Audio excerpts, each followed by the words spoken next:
Folks, thank you for joining us today. My name is Seth White, the auction man with Trans-On Fox, and today I have with me Miss Anderson on behalf of the entire Anderson family to speak about her experience with Trans-On and how we were able to best serve her family, solving an urgent problem with the disposition of a commercially owned daycare facility that had gone unsold for quite some time. The facility was previously listed with 4 different realtors, had been through a handful of failed contracts, and was still unsold. I was introduced to Miss Anderson through her most recent realtor, who recommended she explore a different avenue in getting the daycare sold. We spoke on several occasions before moving forward with the auction, and today I am proud and pleased to confirm that the property has in fact sold, and we are grateful Miss Anderson is here today to speak with us about her experience with Trans-On. Miss Anderson, I wish you a happy holidays. Thank you very much for coming to speak to us. If you would, please explain the ownership, past use of the property, how long the daycare facility was in operation for. Sure. Thank you so much, Seth. It's really a pleasure to be here. And I recollect that the whole idea to start a daycare was my father's. My firstborn daughter was the delight of his heart, and he wanted to have a daycare in her name. And that's what he did. He went out and he did all of the homework that was necessary, bought the property, and ran a daycare for several years. Of course, as time went on, he would pass away, my mother would grow older, and there was a need to kind of shift our professional priorities and do other things. So we then started to rent out the building to other daycares, but unfortunately even that was too difficult to manage, and she had to retire out of it, and we were left with a building that needed to be sold. And that's where we came in. And how long had you been trying to sell the property for? It had been on and off for more than 5 years. It had been between many different realtors. Some it just wasn't their expertise. They were residential realtors trying to sell commercial property. Others just couldn't move it for a variety of reasons. And then our last realtor, we had her for 2 years, and I think it had more to do with the market and the location of the building, why it just wasn't moving. Were there any outstanding issues that you knew would impede the sale of the property in a typical brokerage transaction? Was that a part of your decision to come on board with Trans-On, Ms. Anderson? Part of the reason why I think that we couldn't sell it prior to signing with Trans-On was because the building was empty. It had been left uncared for. It needed a long list of repairs that we were just not in a position to do. Again, the owner of the building was retired and growing old and just not capable of doing that. And the last renter that had occupied the space also contributed to the deterioration. So it just wasn't one of those amazing finds where you just have to buy it. It needed work. So with all due respect to the building, it was, as you have said, kind of dead in the water a few times. Yes, I think that's a good description. Gotcha. Had you ever considered an auction during these previous listing periods, or did the word auction ever occur to you at that point? I had no idea what auction meant in terms of me involving my family and a property worth quite a bit in this type of process. Everyone has heard the word auction, but you don't really consider that you're going to one day get involved in it and need one at this level. And so for me, it was completely new territory. What was your first impression about the auction process, specifically your first impressions, any preconceived notions, nerves? What I most thought about the auction process was that I was going to be trapped into a price point that I had no control over. I was very concerned that basically whoever showed up and offered X amount would be the first to take our property. I actually felt like the auction process was more for the person attending the auction than for the person who needed to quickly sell a property. And I would learn that it was just the opposite. We had control of the process, we had control of a range of an acceptable price. All of that I would learn as Transon took the time to really explain that to me, to explain away my fears as well, and also answer valid questions that any property owner would have. So I had done a Zoom call with Ms. Anderson's prior realtor, soliciting business, trying to offer different avenues, to get a property sold. After that presentation, I was contacted by her most recent realtor, and I could sense there was a new motivation and maybe a rejuvenated sense to try, this avenue. Was there any other motivation on your end to get in touch with us after your most recent realtor recommended us to you? The realtor who sold my house to me is a good, close colleague of the realtor that we were using for the building. And so I wasn't just a stranger to them, so I knew that if they were recommending Transon to me, that I was already within a circle of trusted peers. So that was helpful. So off the bat, you felt you were in good hands. Yes, although everyone needs to do their due diligence, and I did question, how do I know that I can trust them? How do I know that they're reputable? How do I know that they have a good history? How do I know that they will actually help me unload this property in a very quick period of time? And the reason why that was so important is because the owner is failing in health, and time was of the essence. My family did not want a situation where the property in the condition that it is in, would be passed down to us and become a burden. That was really serious to us. And she was the only shareholder left in the company, and she had basically all of the power to get this done, and we wanted to do it while she was still alive. When Miss Anderson explained that one part to me, that very much resonated within my own personal dealings in life, having handled some estate work for my own family.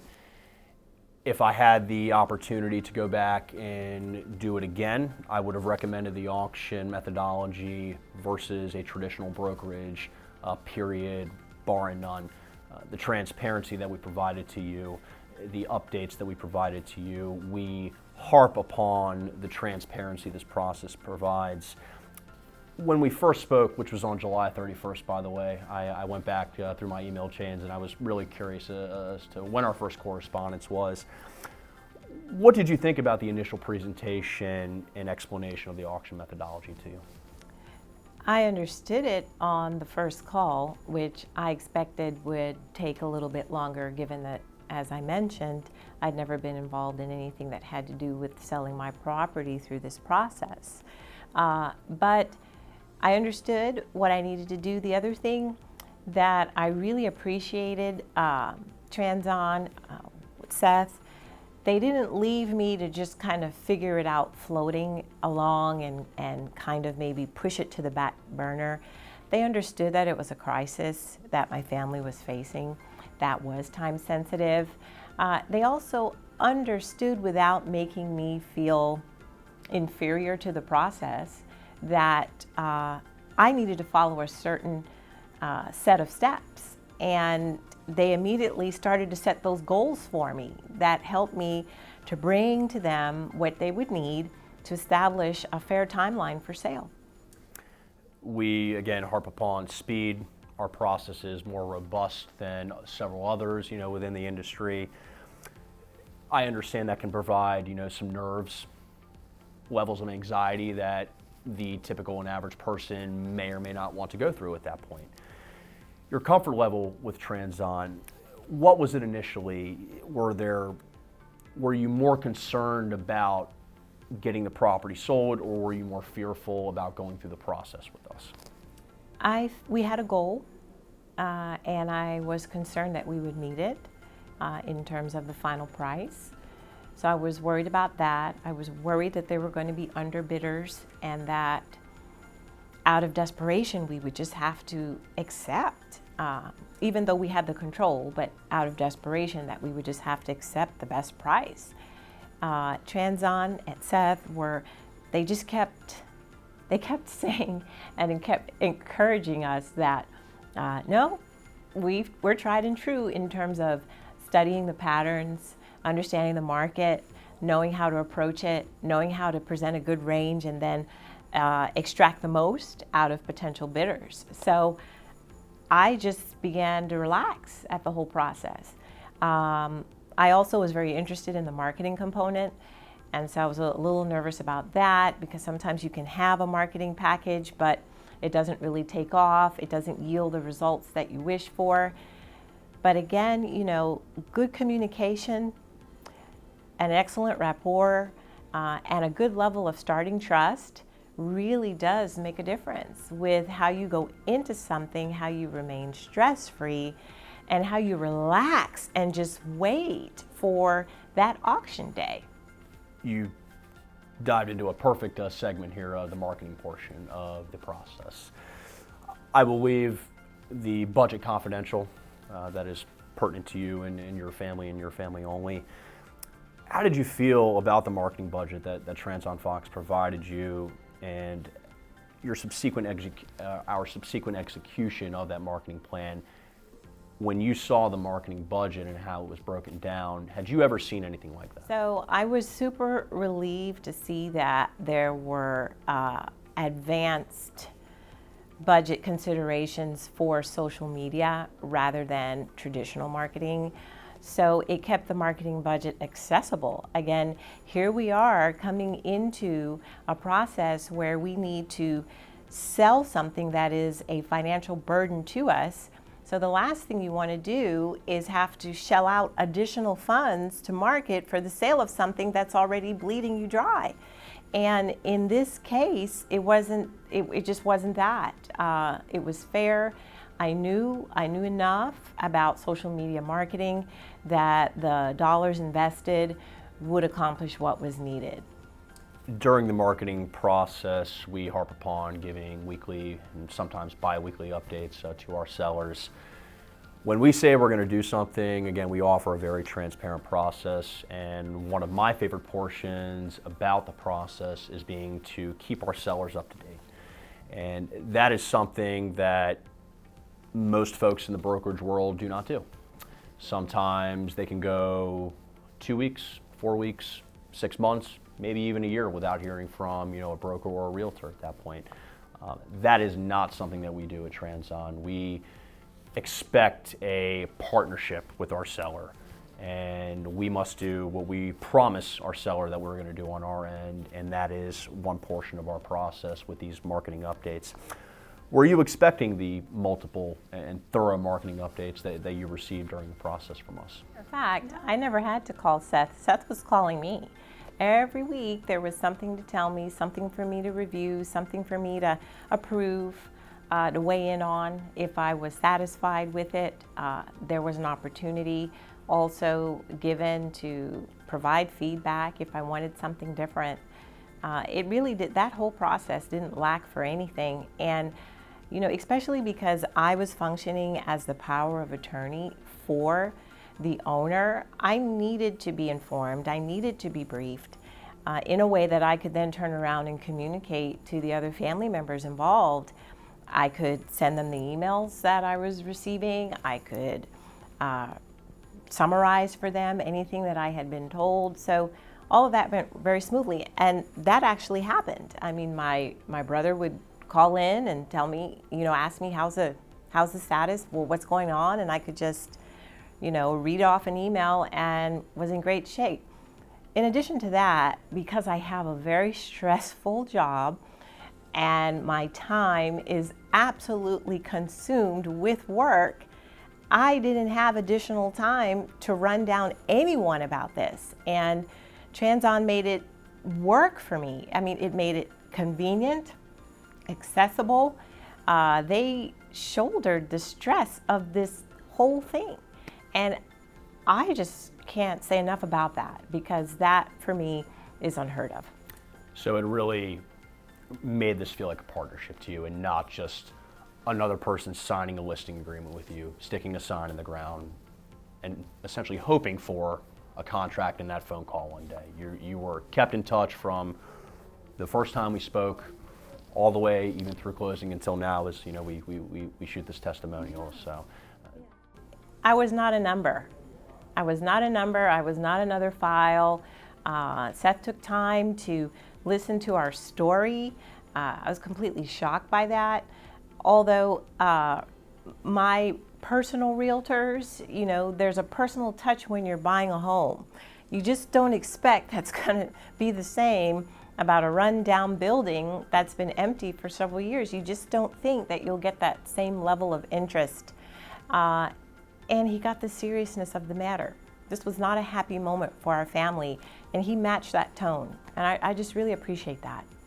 That means a lot to us. And when Trans-On puts its reputation on the line, we tell our hopeful to-be clients and now past clients at this point that we are problem solvers, and this is much more than just a traditional buying a home with a happy family, as you say.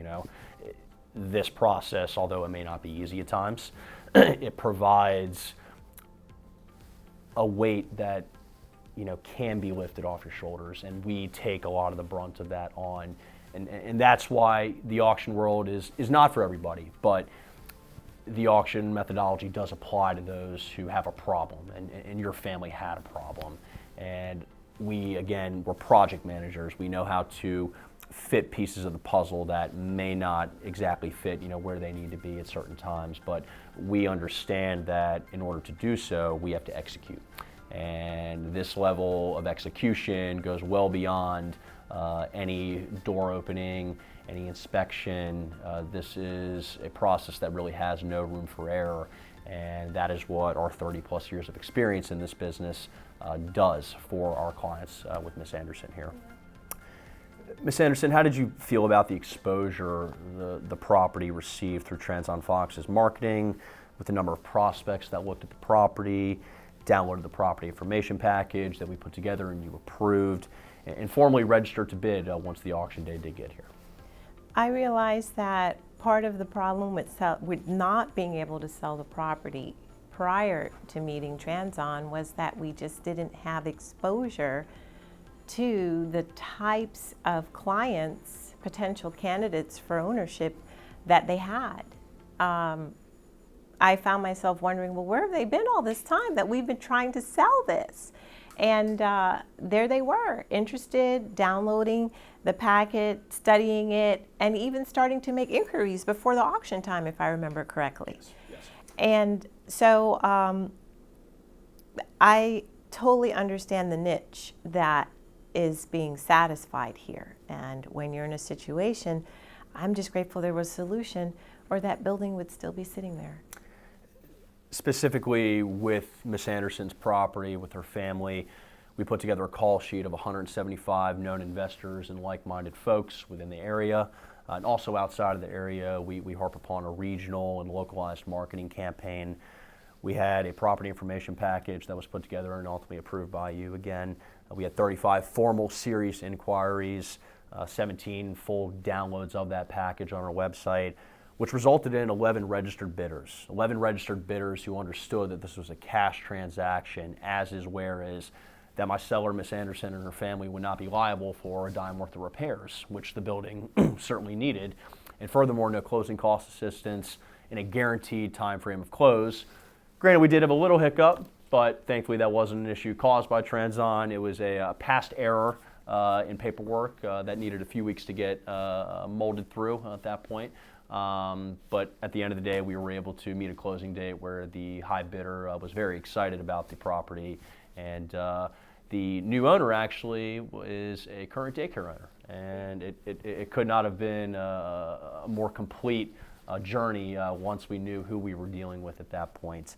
So our marketing program did its job. It evoked the proper bidder, and ultimately it came down to a daycare operator locally and a few investors. And although the current owner of the now former building to Ms. Anderson and her family was not the high bidder, she was willing to honor her bid and formally accepted the bid, and we were able to put her under contract as well. And which leads me into my next question.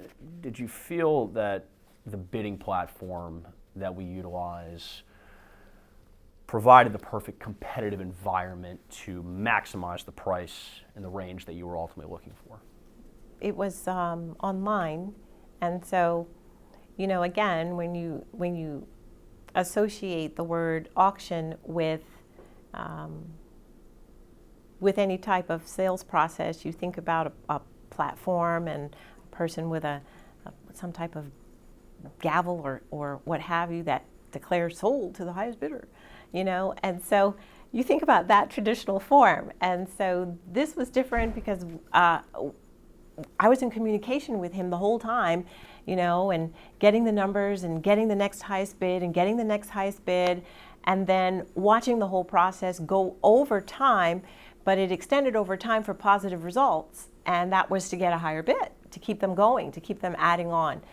And then there was a logical point where it kind of plateaus off and you just accept that final value. And in our case, thank God it was in line with what we needed, and so we ended it. We agreed to end it. Yes. Yes. Specifically what Ms. Anderson is speaking about is this was subject to her confirmation and her family's. So Ms. Anderson had the ultimate right, an unconditional right to either accept or reject the high bid on auction day. And although I knew the range they were looking for and a number that I needed to hit, it was conditioning these buyers to understand the level of interest that we had here to ultimately get them as excited to bid and continue to bid. And thankfully that was the case, and we were able to reach a number that was satisfactory to you and your family. It ended up that we had 2 contracts on this property. And I know that first day was filled with elation, grief, happiness, relief. The high bidder recanted on his bid, and we had to go into overdrive after the auction ended and quickly get that underbidder under contract. And thankfully we were able to do so. Do you feel that Trans-On Fox did everything in its power to prepare for all the scenarios and ensure a successful closing of the property? Yes, and that's what's really helpful when you go with someone like Trans-On that has history. They have experience, they've seen, different types of situations start to head south, and they know how to redirect it. In this case, it was simply a change of contract, a change of mind, and we had to go with the next bidder. And we were fine with that. The redirect was managed very professionally. There was no loss of composure. They knew exactly what was needed, and we didn't lose. We didn't lose the opportunity to make good on the investment that we had made, to make good on that auction day and the entire process. We just didn't lose any steam, and we still came out with the sale that we needed. You actually walked away with a little bit more at the end of the day, correct? Yeah, so it would be. Yeah. So it was even a better positive at that point. Yes. Although it didn't seem like that within those 24 hours, but that's one thing we harp upon. We keep our cool. We understand that, time does kill all deals, even after an auction does go final. And we understand that we had to move quickly and act quickly. So this was all for naught. Because if it had been at that point, I think we would be having a much different conversation at this point. Yeah. Seizing the moment did matter, and doing a pivot really did matter, and I've met all sorts of professionals that know how to seize the moment, but they don't know how to pivot. And that plan B really does matter. And in this case, like he's saying, time was of the essence, and you don't want people to lose that gut feeling. You don't want people to lose that motivation to make that purchase or to find something else in the meantime. And so we didn't have to go through any of that. It's fantastic. After the process, and now that we are here today, what was your ultimate impression of Trans-On Fox and the auction methodology now after it's all said and done? You've successfully closed on the property. it really has come full circle with it, staying in the hands of a current daycare operator. How has that made you feel about us, the process, and with your personal lives, nowadays after the sale of this property? I have mixed feelings. I felt like that my father was watching down on us and just helping us to finish it out. We needed to close a chapter. We couldn't keep the dream going. That was his daycare. So that was a little bittersweet. But more than anything, help at the right time saves lives. I mean, we were stressed, and I do mean really stressed. If you've ever been in a situation where you have too much to support, or you're having to take on the life of another person to support while supporting your own, you just have to have people come along who have the right professional savvy to apply to a situation and get you the outcome that you need. We take the tough situations and we know how to get people to the other side of those situations. We understand every transaction, every property, every asset, can have some hair on it, and we don't shy away from that. And we understand that with care and precision, we will get our folks across the finish line and our sellers across the finish line at that point. Ms. Anderson, I want to thank you very much for coming in today to speak about with your experience with Trans-on Fox. It is our hope that you would recommend us to anybody with a similar situation, and if they ever need to speak with me or if anybody within our team, we'd be happy to set that up. On behalf of Trans-on Fox and everyone in our team, we want to wish you and your family happy holidays. This is Seth White, the auction man with Trans-on Fox. Until next time, folks. Thank you.